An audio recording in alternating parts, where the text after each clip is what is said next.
Sorry. Okay, this is for Thursday, section 14.4, the sine and cosine functions. How do we use sine and cosine? All right. The sine function assigns every theta, sorry about that, that is the measure of an angle in standard position, a unique value. So it's given a value. Okay, well, let's say that it's b. That is the y-coordinate of every point where the terminal side of the angle intersects a unit circle. Okay, so one of the ways we can write this is it goes from theta, using the sine function, to some coordinate b. Okay, the value of b is called the sine of the angle whose measure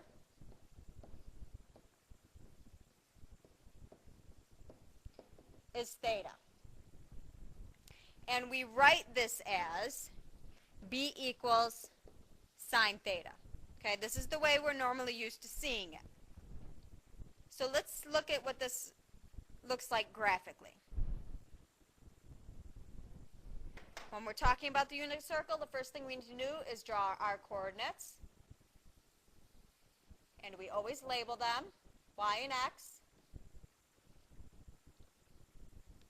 And we draw our unit circle. Okay? Now let's say we're talking about an angle ROP and equals 143 degrees. So we're talking about from about here to here. That looks like about 143 degrees. And we get this line that goes up here.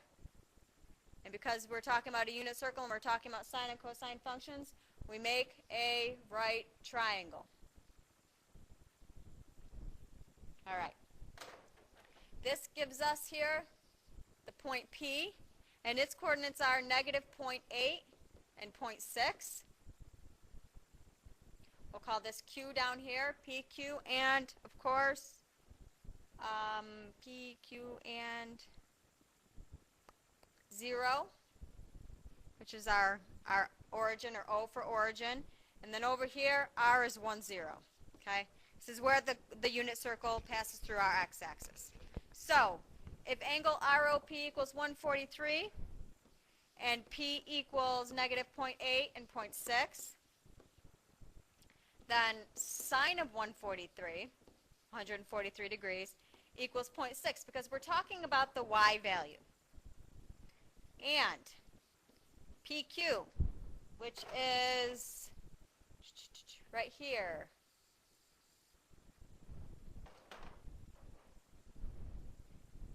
equals 0.6. That's our x. Or PQ equals sine of 143 degrees.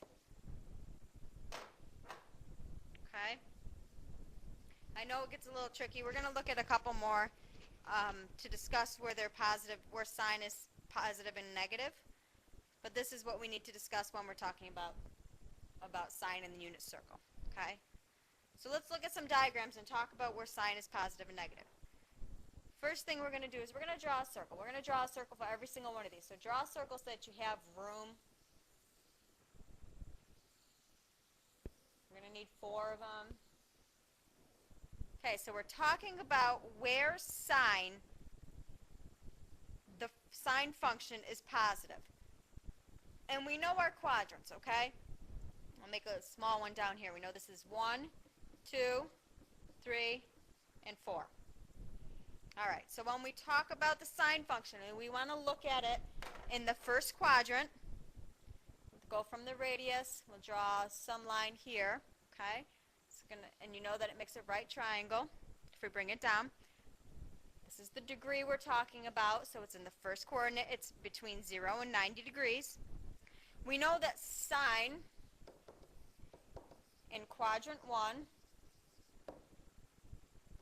sine theta in quadrant 1, is positive. Okay? These are things that you're going to have to memorize. Sine in quadrant 2, let's say my angle is here. Drop it down, we have a right triangle, and we're talking about this angle here. And this is going to be anywhere from 90 degrees to 180 degrees. We know that in quadrant 2, sine theta is also positive. Okay, now we're talking about quadrant 3. Draw your line right across, and you're going to have an angle that comes from the origin somewhere in my third quadrant. We know that if I make this line, I'm still going to get that right triangle somewhere, okay?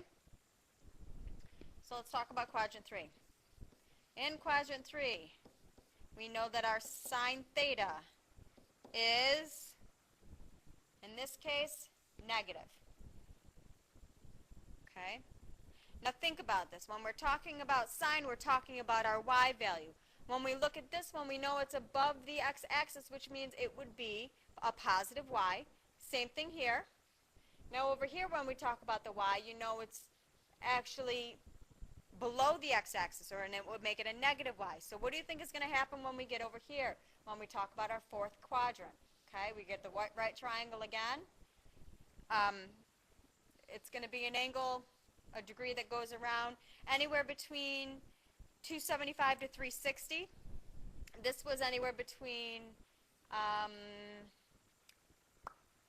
180 to 275. Okay, and this was between 0 and 180, or I'm sorry, 90 and 180. Okay, so we're talking about quadrant 4 now. And sine theta in this one is, again, negative because it's below that x-axis. When we talk about the y values in the y-axis, it's below that x-axis, so it's going to become negative. Okay? This is really what I want you to take from this, is where sine, and pretty soon we'll look at cosine, where it's positive and negative.